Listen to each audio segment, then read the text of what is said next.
In the late Bronze Age, the Hittite Empire, known as the Kingdom of Hatti, stood as one of the great powers of the Near East, ruling vast lands from their capital at Hattusa.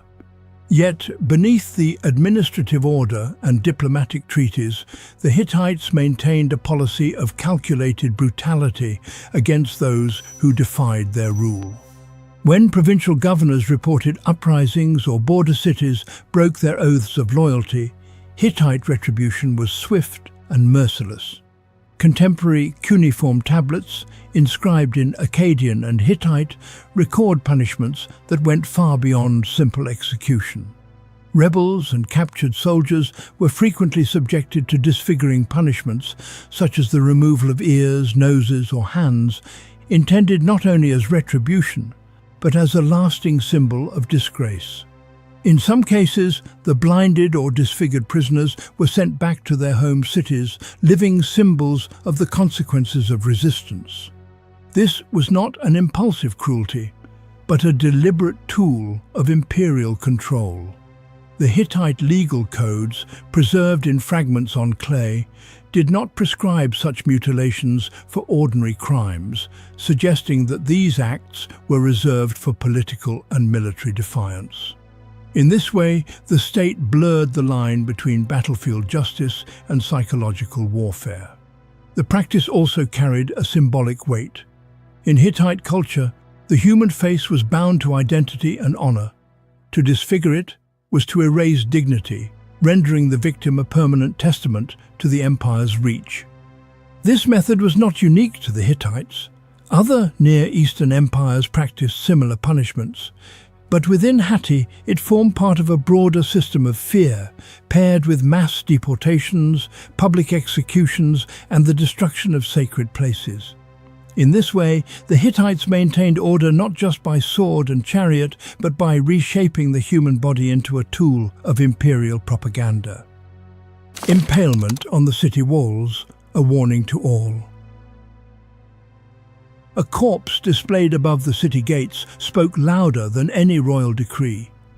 While impalement itself is not explicitly attested in surviving Hittite texts, other Near Eastern powers, most notoriously the Neo-Assyrian Empire, used the gruesome act as a form of psychological warfare. In the context of the Hittites, the historical record shows they shared the underlying principle.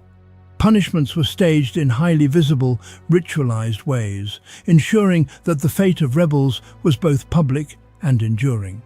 The fortified walls of Hattusa, known as the imperial heart of the Kingdom of Hatti, were more than defensive structures. They were symbols of divine and royal authority. When a rebellious city was taken, whether in Anatolia, northern Syria, or the upper Euphrates, the Hittites often brought captured leaders to the gates or walls, where their punishment could be witnessed by the assembled population. Surviving texts from the reigns of kings such as Suppiluliuma and Muwatalli II describe the binding of traitors before the gods, or in the presence of the army, sometimes followed by execution or mutilation. These punishments were not spontaneous acts of vengeance. They were part of a calculated, ritualized process in which justice was presented as an extension of divine will. The king, acting as the earthly agent of the storm god of Hatti, could order a public killing or symbolic humiliation. This could involve suspending a body from the city gates, placing decapitated heads on display, or keeping prisoners publicly restrained until death. The point was not merely to end a life, but to transform the body into a warning, an object lesson to the living. The use of city walls as a stage for punishment had deep cultural resonance. Walls defined the sacred boundary between the ordered world inside and the chaos beyond.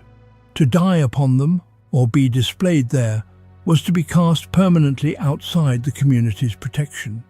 For conquered peoples, seeing the bodies of their leaders exposed against the sky made the empire's dominance tangible. Though the Hittites may not have practiced impalement in the same manner as the Assyrians, their approach achieved the same end: the visible destruction of an enemy's body as a public proclamation of Hittite authority. Mass deportations erasing cultures overnight. When the armies of the Hittite Empire, known as the Kingdom of Hatti, subdued a rebellious city, the victory was rarely followed by leniency. One of the most far-reaching punishments in their arsenal was mass deportation, a policy designed to dismantle resistance at its roots.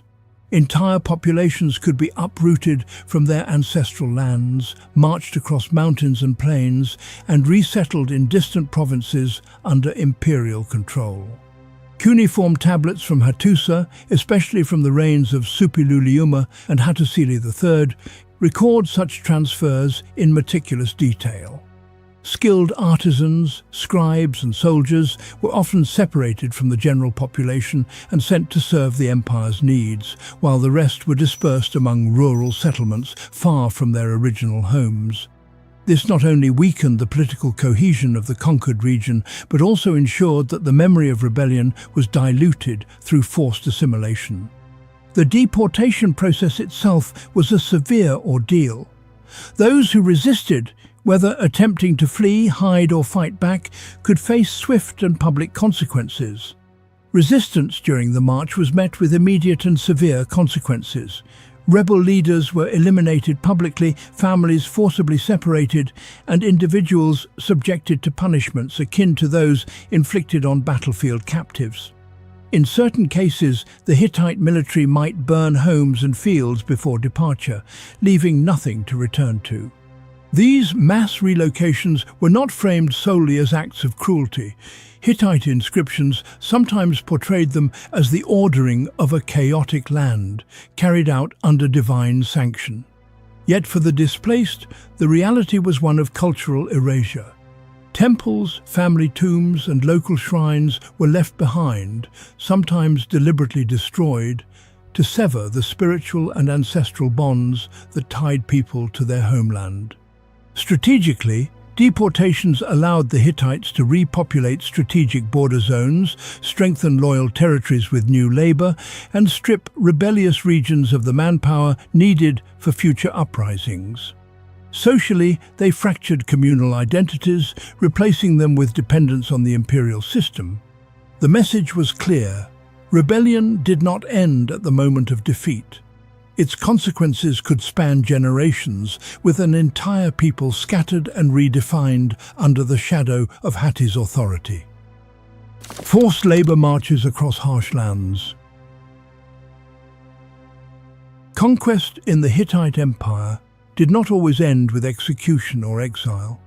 For many captives, survival meant a life of relentless toil under imperial control. Forced labor was a critical element of the Hittite state, supplying manpower for monumental building projects, agricultural production, and military logistics. It was also a form of punishment, ensuring that those who had once resisted the empire would now serve it through their labor. Royal annals and treaty texts attest to the large-scale relocation of prisoners of war into labor camps or frontier settlements.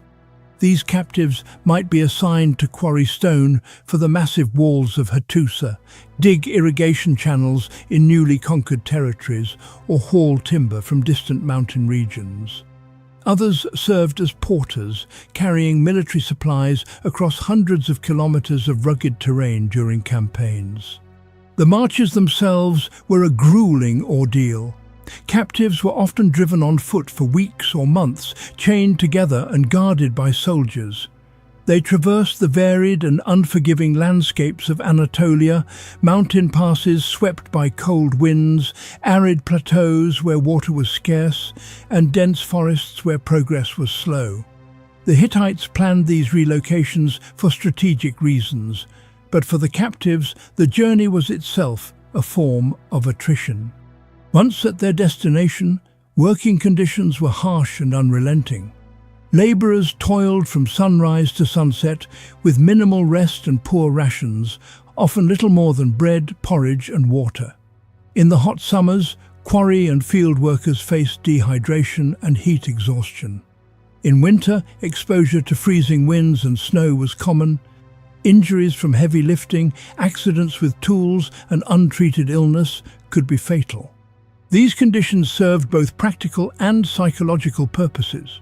The empire benefited from the labor output, while the physical exhaustion and harsh environment broke the spirit of those who might otherwise resist. Skilled captives, such as metalworkers or stonemasons, were kept under closer supervision, often working in guarded compounds to prevent escape or sabotage. Through forced labor marches and the grueling life that followed, the Hittite state transformed its enemies into the very hands that built its cities, supplied its armies, and sustained its economy. An enduring reminder that in Hatti, conquest did not end at the battlefield.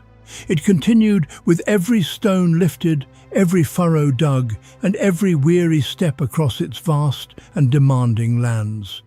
An empire held by fear, reshaped maps and memory, bodies marked, gods seized, peoples uprooted, cities stripped of their sanctuaries, captives driven to exhaust the frontiers. The Hittites turned punishment into policy and visibility into power, proof that law can become an instrument of erasure.